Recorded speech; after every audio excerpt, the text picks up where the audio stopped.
Ẹ ké hallelujah. Shout hallelujah. Àdúrà òwúrọ̀ fún ọ̀sẹ̀ tuntun. Morning prayer for the new week. A dúpẹ́ lọ́wọ́ Ọlọ́run alààyè. We thank the living God Ẹni tó tún fún wa ní oore ọ̀fẹ́ láti jẹ́ alààyè who ọkàn has lónìí. given us the grace to be alive today. Ọ̀pọ̀ ló sùn So many people slept, tí wọn ò jí mọ́. but did not wake up. Ọlọ́run nínú àánú rẹ̀ God in His kò mercy, jẹ́ kí a tójú oorun dé ojú He did ikú. not allow us to sleep and not wake up. Kò jẹ́ kí ibùsùn wa dìbòjì wa. Our bed was not our grave. Ògo ni fún orúkọ rẹ̀. Glory be to His holy name. Ìyá tó tẹ̀síwájú. Before we go Ẹ further, jẹ́ ká lọ yin ọba àwọn we ọba. want to praise our King of Kings. Ta ni wọ́n ó tún gbé ga o bí kò ṣe bàbá lókè? Ta ni wọ́n ó tún fi gbogbo ọpẹ́ mi fún? Ọlọ́run wa, Ọlọ́run tó pa wá mọ́ láti January. Ẹ̀yin ni mo fi ọpẹ́ mi fún. Ọlọ́run wa, Ọlọ́run tó pa mí mọ́ láti January. Ẹ̀yin ni mo fi ọpẹ́ mi fún. Ta ni wọ́n ó tún gbé ga o bí kò ṣe bàbá lókè? Ta ni wọ́n ó tún fi gbogbo ọpẹ́ mi fún? Ọlọ́run wa, Ọlọ́run tó pa mí mọ́ láti January. Ẹ̀yin ni mo fi ọpẹ́ mi fún. Mo sùn láyọ̀, mo jí láyọ̀, mo fògo f'Olúwa.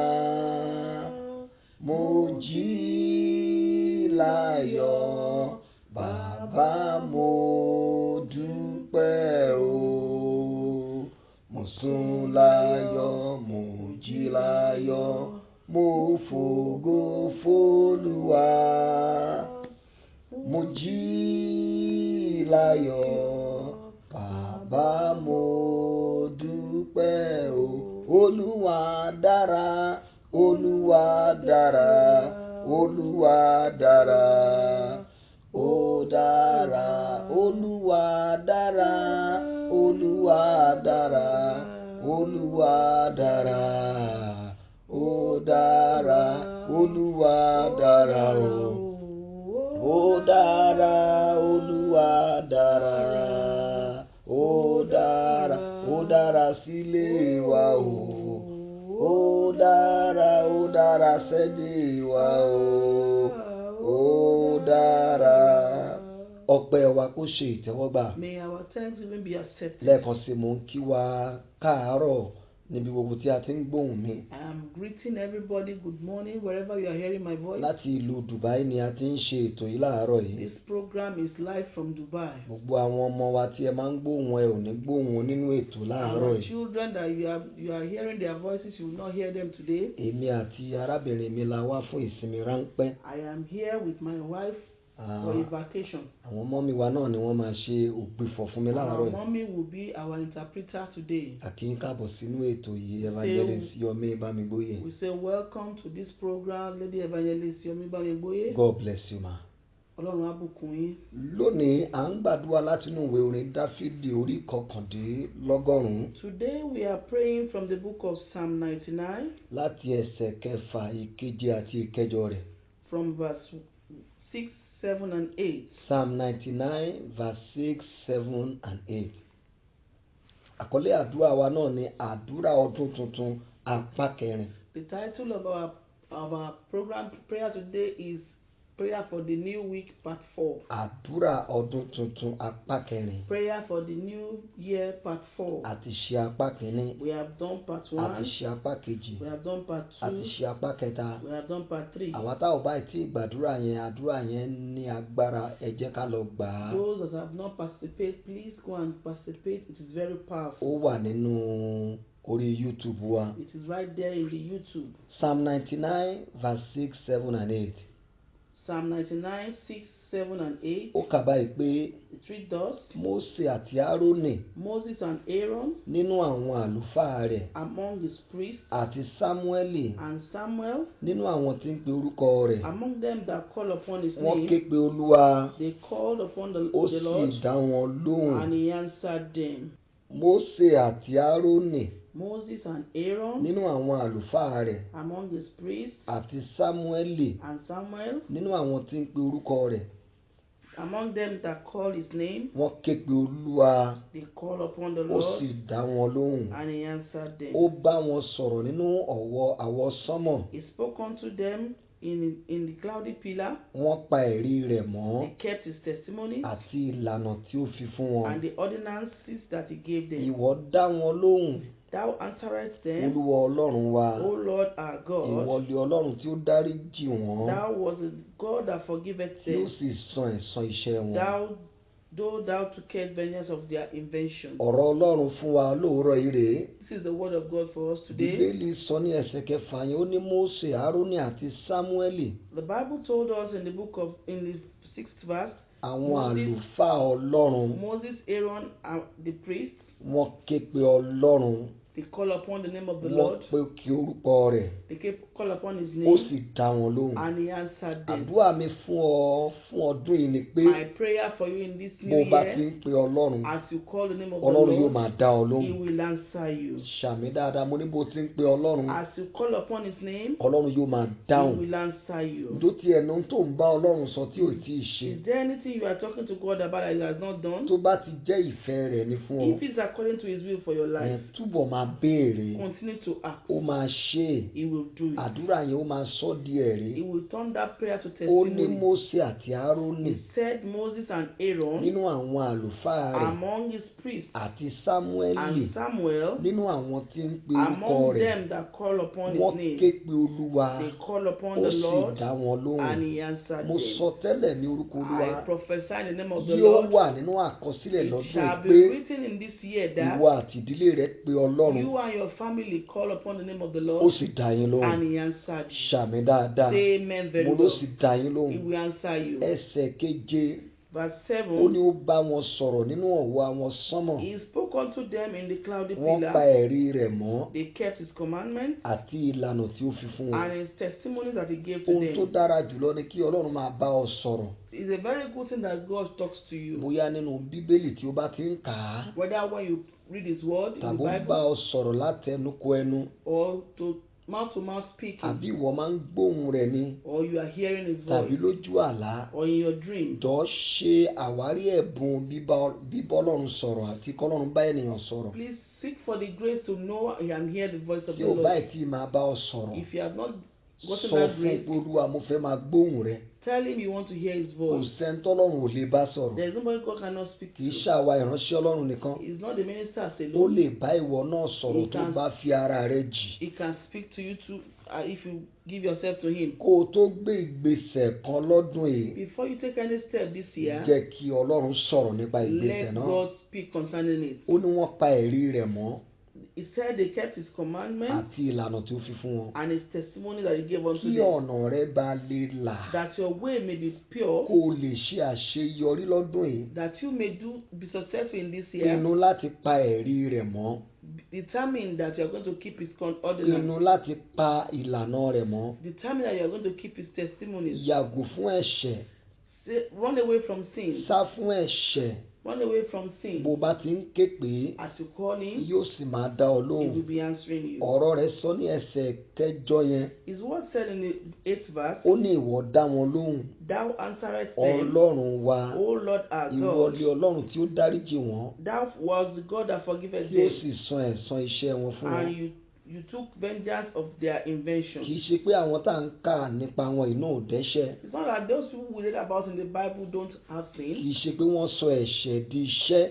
but they did not use sin as a continuous sin. Mósè bínú ó ṣẹ̀ ẹran ara tì í sínú ẹ̀ṣẹ̀. Moses got angry, he was pushed by the flesh. ó wá ojú Olúwa ó sì tọrọ ìdáríjì He ẹ̀ṣẹ̀. seeked the Lord and he seeked for forgiveness. Bíbélì wípé Ọlọ́run sì dáríjì wọn. And the Bible told us that God forgives ó them san ẹ̀san iṣẹ́ wọn fún wọn. and he gave them vengeance of their lọ́dún ìwọ intention. náà rí pé òun sá fún ẹ̀ṣẹ̀. This year, make sure you run away from kó o sin dẹ̀ máa ṣe rere kó o máa ṣàánú. and make sure you show mercy and be nítorí kind, Ọlọ́run yóò san ẹ̀san iṣẹ́ rẹ fún ọ. because God will show you mercy. mo fẹ́ ká lọ gbàdúrà nìyẹn. I want us to go and pray. ó ní Mósè àti Árónì He said Moses and Aaron nínú àwọn àlùfáà rẹ̀ among his priests àti Sámúẹ́lì and Samuel nínú àwọn tí ń pe orúkọ rẹ̀ among them that call upon wọ́n his ké name. pe Olúwa They call upon ó the sì Lord dá wọn and lóhùn. he answered Pe them. orúkọ Jésù ní ìgbà You mẹ́ta. are going to call the name of Jesus wà 3 ní times. bàbá mi o You say, my mo dúpẹ́ Father, lọ́wọ́ rẹ I thank you torí pé o máa dá mi lóhùn lọ́dún because you yìí. are going to answer me this ó fi year. ohun ìyanu dáhùn àdúrà You mi are lọ́dún going yìí. to use wonderful things ó to yá answer sọ me. di àdúrà. Prayer in the name of orúkọ Jesus. Father, in the Jésù name of orúkọ Jesus. Jésù Lord, orúkọ I ńlá thank Jésù you because you are Ọlọ́run going to ayérayé mo answer gbé every ọ̀gá of my prayers. torí pé ó dáhùn And you àdúrà are mi going to lọ́dún give yìí. me answer ó to ṣe every torí of pé ó my fi ohun prayers. ìyanu dáhùn àdúrà mi. Thank you because you are going to Ọlọ́run answer torí me pé ò ní with kọ ohùn mi lọ́dún yìí. because you Olúwa will gbọ́ not ọpẹ́ leave mi. me. Olúwa You gba hear my ẹ̀yìn mi. voice every Olúwa now gbọ́ and then. ọpẹ́ mi. Thank you, Olúwa gba Father. ẹ̀yìn mi. Thank you, torí pé ó Father. gbóhùn mi. Thank you, Father, because torí you pé ó hear my dáhùn voice. àdúrà mi. Thank you because you torí ò don't ní answer gba my àdúrà mi prayers. sí mi láyà. Thank you because you don't ọmọ give Ọlọ́run my ẹ gba prayers ọpẹ́ unto mi. me. You Olúwa give you gba praise, ẹ̀yìn mi. Lord. I give you Olúwa praise, gbọ́ Lord. ọpẹ́ mi. I give you praise, gbọ́ Lord. àdúrà ní In orúkọ Jesus' Jésù name Kristi we are Olúwa praying. wa. Amen. Pé Jésù ní ìgbà mẹ́ta. Call the name of Jesus 3 Ọlọ́run times. gbogbo ẹ̀ṣẹ̀ tó wà lọ́wọ́ mi. Every sin in my life èyí tó ò ní jẹ́ kó gbóhùn mi that lọ́dún will yìí. not allow you to hear me this year. ẹ̀ṣẹ̀ tó wà lọ́wọ́ mi Every sin in my tó hand lè sọ àdúrà mi di igbe lásán that lọ́dún will yìí. make my prayers just to be shouted. Olúwa fàánú dáríjì Lord, mi. have mercy upon kó o me sì and gba forgive ẹ̀ṣẹ̀ me. náà lọ́wọ́ mi. And remove the sin ẹ̀já from me. gbàdúrà bẹ́ẹ̀. Father, in the orúkọ name Jésù of Jesus, orúkọ Jésù every sin in orúkọ my Jésù. life, Bàbá mi o Lord, I pray Olúwa àwọn ẹ̀ṣẹ̀ lọ́wọ́ you mi forgive me tí ò ní jẹ́ every kẹ́ gbóhùn mi. everything that will not allow you to hear Olúwa ẹ me. dáríjì mi. Lord, forgive me. Olúwa pa ẹ̀ṣẹ̀ mi rẹ́. Father, cleanse ẹ gba my ẹ̀ṣẹ̀ sin. náà lọ́wọ́ mi. Remove the sin Olúwa from my dáríjì life. mi. Forgive me, ẹ O pa God. ẹ̀ṣẹ̀ mi rẹ́. Remove the ẹ gba sin. ẹ̀ṣẹ̀ náà lọ́wọ́ mi. Wipe away the sin. gbọ́ àdúrà In Jesus' ní name. orúkọ Jésù we are Kristi praying. Olúwa wa. Amen.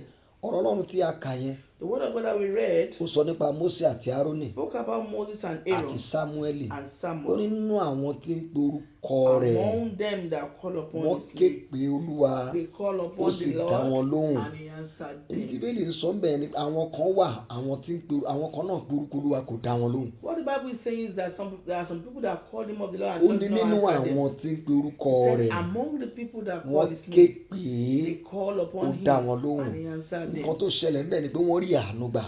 What happened there is that they were pé orúkọ shown mercy. Jésù ní ìgbà Say, mẹ́ta my father in wà 3 ní times, bàbá mi o my father, ẹ fàánú gbọ́ tèmi lọ́dún yìí. say, use mercy to ẹ answer me. fàánú gbóhùn ẹ̀bẹ̀ àdúrà mi Answer me lọ́dún by yìí. your mercy. ó yẹ gbàdúrà Prayer in the name of orúkọ Jesus. Jésù Father, orúkọ in the name of Jésù Jesus, in orúkọ the name ńlá of Jésù Jesus.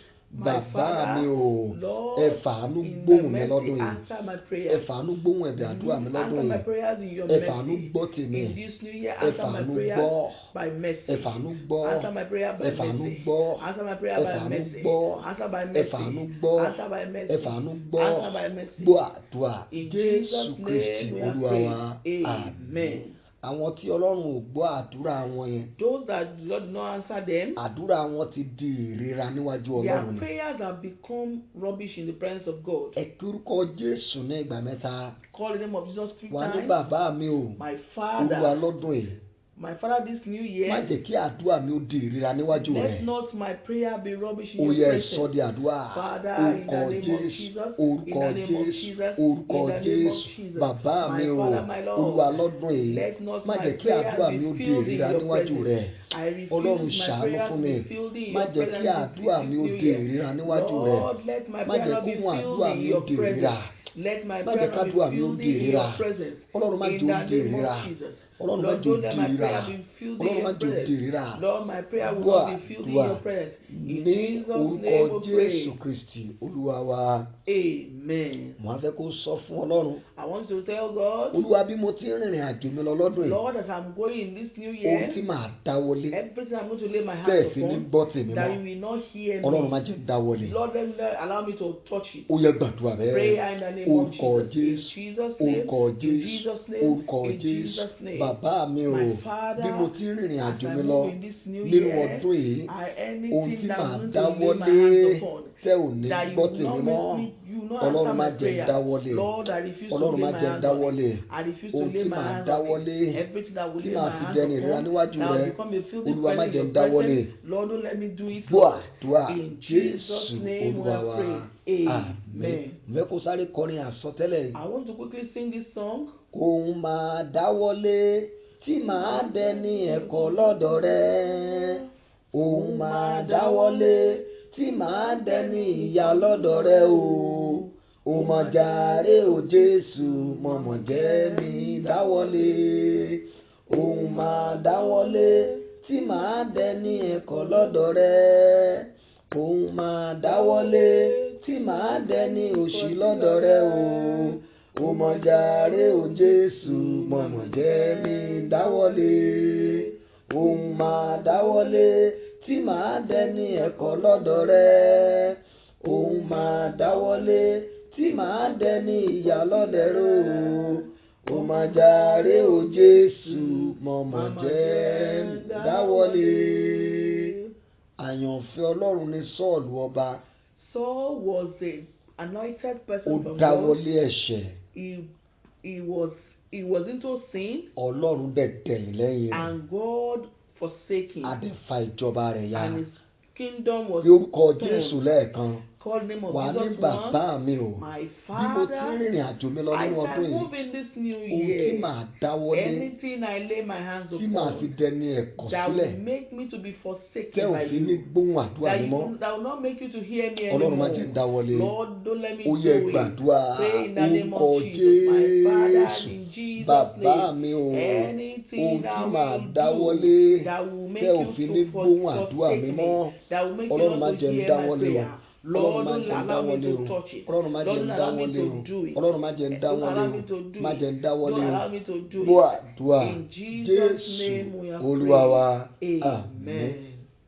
Ẹsẹ̀ kejì ọ̀rọ̀ Ọlọ́run tí à ń kà yẹn. The 7th verse of that Bible Ó ní ó passage. bá wọn sọ̀rọ̀ nínú ọ̀wọ́ àwọn sánmọ̀. He spoke to them in the cloud.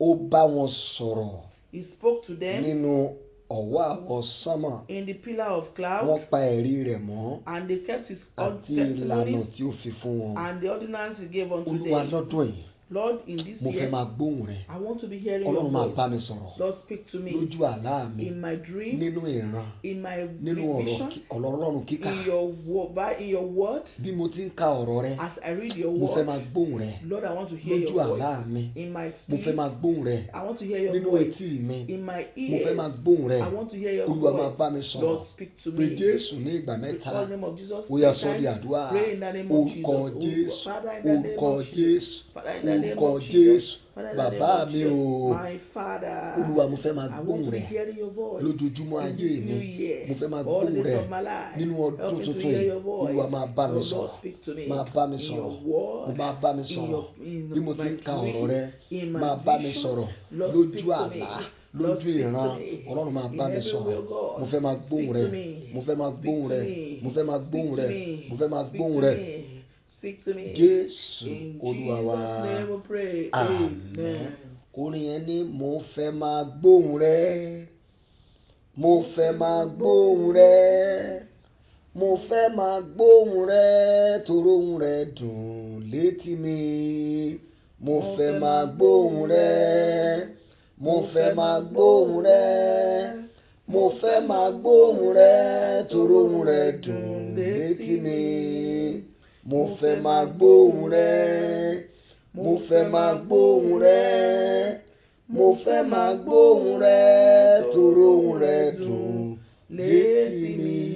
Bó o bá ti ń gbóhùn Ọlọ́run As you hear the voice of the tó ń Lord bá ọ sọ̀rọ̀, and He speaks to yóò you, máa tọ́ ọ sọ́nà. He will direct you. Ìgbésẹ̀ tó yẹ kó o gbé wàá mọ̀ ọ́. Every step you need to take, Tó bá ti ń bá ọ sọ̀rọ̀, as He speaks to o ò you, ní ṣe ẹsẹ̀ gbé. you will not be misled. Tó bá ti ń bá ọ sọ̀rọ̀, As He speaks to kò you, ní ṣeé ṣe fún àwọn èké wòlíì láti tàn ọ́ jẹ. it will be impossible for the fake prophet to Nítorí pé òun fúnra rẹ̀ á mislead you, máa sọ fún ẹni tó jẹ́ èké wòlíì. because He Himself will tell you who a fake and a real Bó one bá is. ti ń bá ọ sọ̀rọ̀, As He speaks to a you, máa fi àṣírí He ìjìnlẹ̀ hàn. will be giving you mysteries and revelations. A máa fi àṣírí ọ̀tá hàn. He will be telling you the plans of the O enemy máa for you. tún àdúrà yẹn gbà You are lẹ́ẹ̀kan going sí. to say that prayer once Wà again. orúkọ Jésù ní ìgbà You mẹ́ta. are going to call the name of Jesus Wà ní 3 times. bàbá mi o. My Nínú ìrìn Father, àjò mi lọ́dún yìí, in my work in this new Olúwa year, mo fẹ́ máa gbóhùn rẹ̀. help me to hear your Ọlọ́run máa voice. bá mi sọ̀rọ̀. Lord, speak to me Nínú ọ̀rọ̀ rẹ̀, in your words, nínú àlá mi, in my prayers, nínú ìran. in my dreams and Olúwa máa bá mi visions. sọ̀rọ̀. Speak to me. Ó yẹ gbàdúrà. Pray in the name of Orúkọ Jesus. Jésù.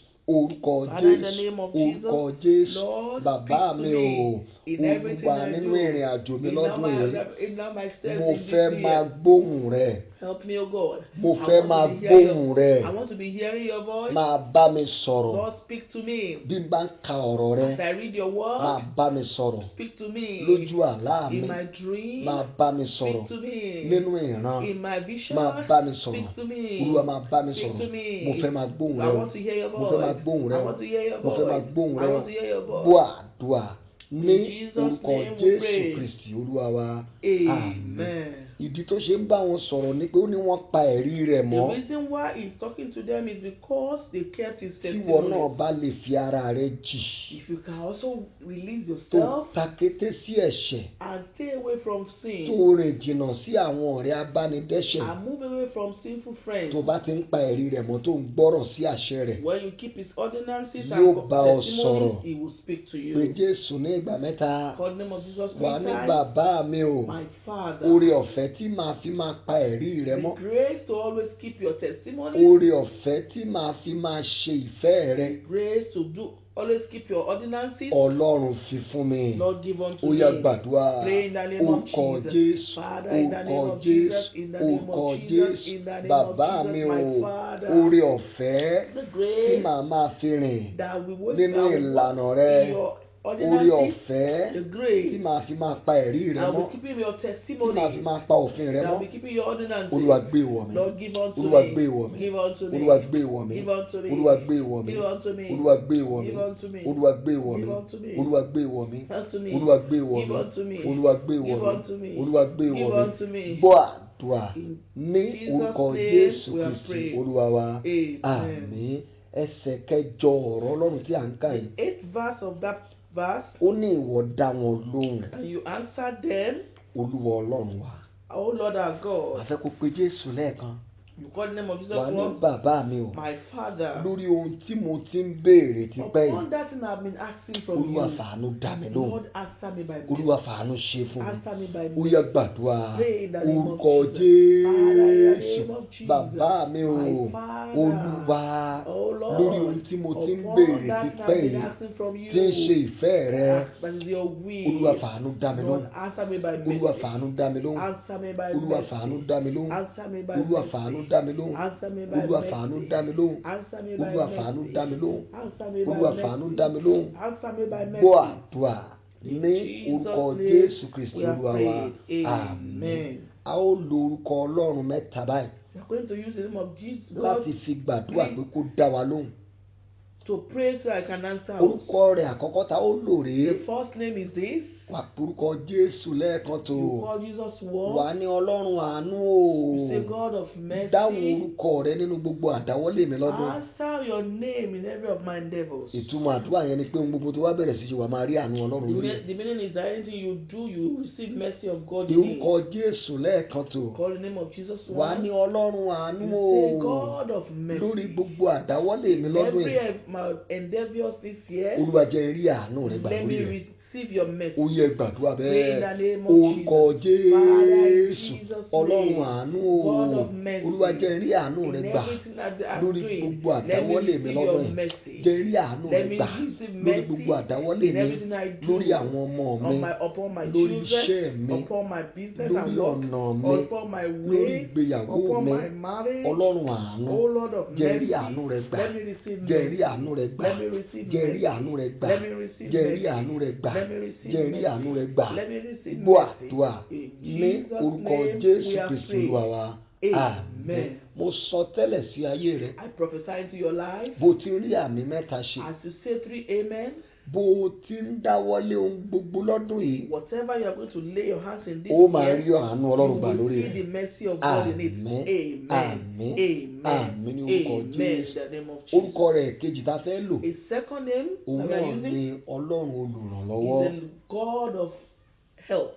Wà pé Jésù lẹ́ẹ̀kan tó o. Say in Jesus' name, Wà ní one. Ọlọ́run olùrànlọ́wọ́ o. You say God of help. Jẹ́ kí n rí ìrànlọ́wọ́ rẹ gbà Let me receive help lórí from gbogbo you. àdáwọ́lé mi lọ́dún yìí. Everything I lay my Ó hands yá upon in gbàdúrà this year. bẹ́ẹ̀. Pray in the name Orúkọ of Jesus. Father, Jésù. in Jesus' Ọlọ́run name, olùrànlọ́wọ́ o. God of help. Jẹ́ kí n rí ìrànlọ́wọ́ rẹ see gbà your help lórí gbogbo in àdáwọ́lé mi lọ́dún everything yìí. I do in this Láti year. jáde lọ àdúrà mi From láàárọ̀ my yìí. going out this Bí mo morning, ti ń lọ láàárọ̀ as I yìí. go out this Àti morning, gbogbo àdáwọ́lé and mi lọ́dún yìí. everything I do this Ọlọ́run year, olùrànlọ́wọ́. oh Lord of help, Jẹ́ rí ìrànlọ́wọ́ rẹ gbà let me see your lórí help. gbogbo àdáwọ́lé mi. Let me receive help Jẹ́ rí from ìrànlọ́wọ́ you. rẹ gbà. In the name Ibi of gbogbo tí Jesus. àwọn ọmọ mi bá rìn Everywhere sí, my children find jẹ́ kí wọ́n rí themselves, ìrànlọ́wọ́ rẹ let gbà. them receive your Ibi gbogbo help. tí ọkọ mi bá rìn Everywhere sí, my husband jẹ́ goes orí to, ìrànlọ́wọ́ let rẹ him gbà. receive your Ibi help. gbogbo tí ìyàwó mi bá rìn Everywhere sí, my wife goes to, jẹ́ orí ìrànlọ́wọ́ let rẹ him gbà. receive, let her receive Lórí your iṣẹ́ help. mi, Over my jẹ́ rí work, ìrànlọ́wọ́ rẹ gbà. let me receive mercy. Gbọ́ àdúrà In the name ní of Jesus. orúkọ In Jésù Jesus' Kristi name Olúwa we wa. pray.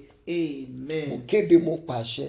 I decree and I Bí declare, o ti ń rìn lọ nínú ìrìn àjò rẹ lọ́dún yìí, as you go in this new year, lórí gbogbo àdáwọ́lé rẹ, upon everything you lay your hands o máa rí upon, ìrànlọ́wọ́ Ọlọ́run you gbà. shall receive hand of Àmì help. mẹ́ta, o máa rí ìrànlọ́wọ́ Ọlọ́run gbà. You shall receive hand of help. Àmín. Amen. Àmín. Amen. Àmín ní orúkọ Amen in Jésù. Jesus' name. Orúkọ rẹ̀ kẹta tá a The fẹ́ lò third náà, name we want to use òun ni Ọlọ́run olùṣẹ́gun.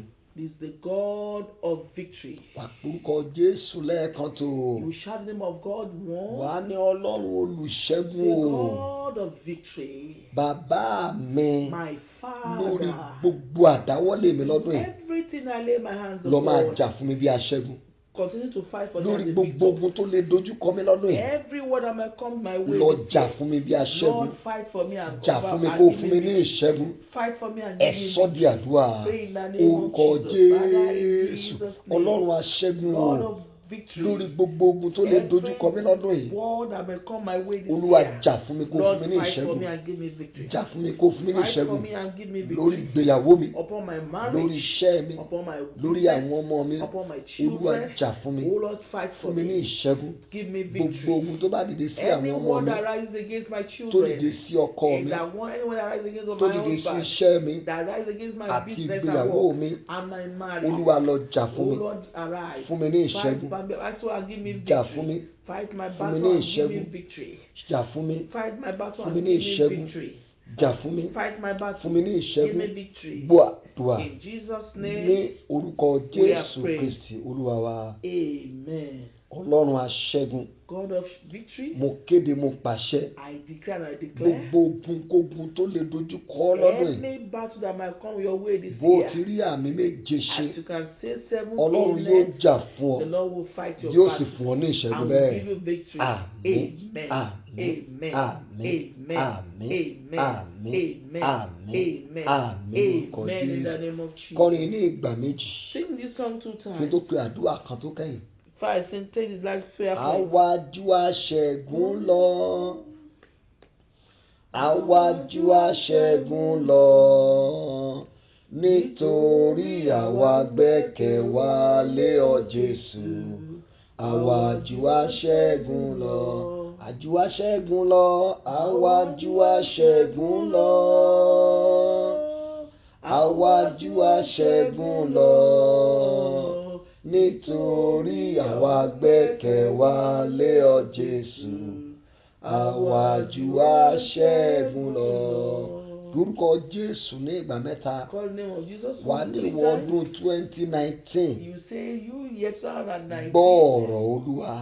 Hear the voice of rọ the Lord. òjò àánú lé mi lórí ní ìgbà gbogbo. Let there be rain of mercy upon Ó my yá head sọ every di day. àdúrà. Prayer in the name Orúkọ of Jesus. Jésù, Father, orúkọ in Jesus' Jésù, name, in orúkọ Jesus' ńlá name, Jésù. in Jesus' Ìwọ mighty ọdún name. 2019 2019. gbọ́ ọ̀rọ̀ Olúwa. Hear the voice of the Rọ Lord. òjò àánú rẹ lé mi Let lórí. there be rain of mercy Lójoojúmọ́ upon ní me ìgbà gbogbo. every day. Òjò àánú máa rọ̀ lé mi lórí. Every time, rain of mercy Òjò àánú máa rọ̀ lé fall mi lórí. upon me. Lọ́dún yìí, In this new jẹ́ year, kí òjò àánú rọ̀ lé mi lórí. let there be rain of Lórí mercy gbogbo àdáwọ́lé mi. upon my Jẹ́ kí business. òjò àánú rọ̀. Let there be rain of Ní mercy. orúkọ Jésù In Kristi, Jesus' Olúwa name wa. we have prayed. Àmín. Amen. Jẹ́ gbàdúrà fún ọ.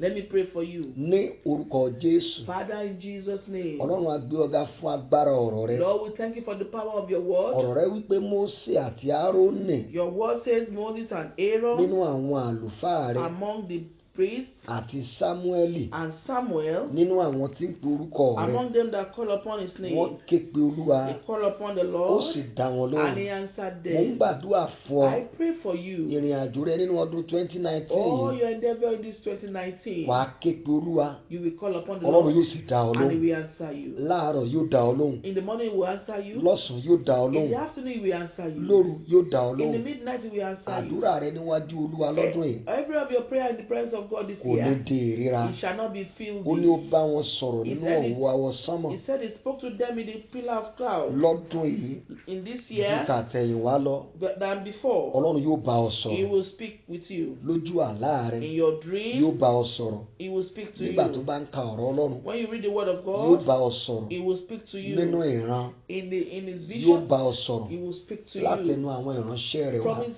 ministers, yóò bá ọ he sọ̀rọ̀. will speak to Mo ń you. gbàdúrà fún ọ I pray for you. lórí gbogbo ohun tó ti ń béèrè lọ́wọ́ Everything you have Ọlọ́run. been asking from the Lord, Ọlọ́run yóò fàánú he dáhùn rẹ̀. will answer by mercy. Ọlọ́run olùrànlọ́wọ́ God of help, yóò rán ìrànlọ́wọ́ he sí ọ. will send help to you. Ìrànlọ́wọ́ Help àti olùrànlọ́wọ́ and help us lórúkọ Olúwa in the name of the wọ́n máa bá Lord ọ̀rìn ìrìn àjò ọdún yìí. shall walk with you in this Bí o new ti ń year. lọ nínú ìrìn àjò rẹ As you lọ́sẹ̀ go in tuntun this yìí, new week, gbogbo ogunkógun tó lè dúró dè ọ́. every Bí o ti ń lọ nínú ọ̀sẹ̀ tuntun yìí, as you go in this new week, gbogbo ogunkógun tó lè dúró dè ọ́. every battle waiting for Irú you, ogun bẹ́ẹ̀, those battles, iná Olúwa kó jó wọn. fire of God will consume them. Ìrìn àjò rẹ lọ́sẹ̀ yìí, You're walking in this year, lóṣù yìí this month, àti lọ́dún yìí, and this ìrìn year. àjò àánú ló máa It jẹ́. shall be journey of mercy. Bẹ́ẹ̀ ló dẹ̀ ṣe máa rí. So shall it be. Ní orúkọ Jésù Kristi Olúwa wa. In Jesus' name we have prayed. Èmi ni ìránṣẹ́ Ọlọ́run Túndé Bámigbóyè. I am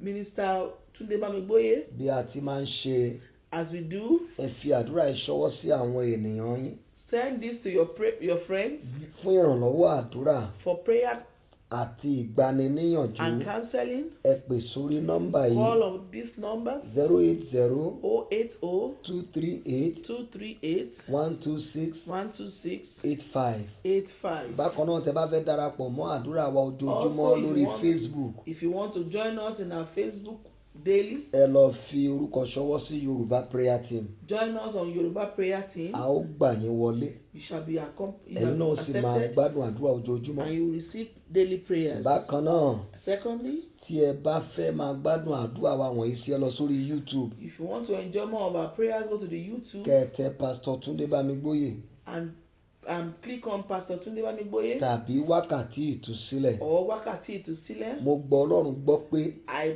believe God that ìrìn àjò rẹ lọ́dún yìí, your journey in this year, Ọlọ́run yóò gbóhùn àdúrà rẹ. God will answer your prayers. Jésù Olúwa wa. In Jesus' name we pray. Ẹ pariwo Say fáyàyàyàyà. fire.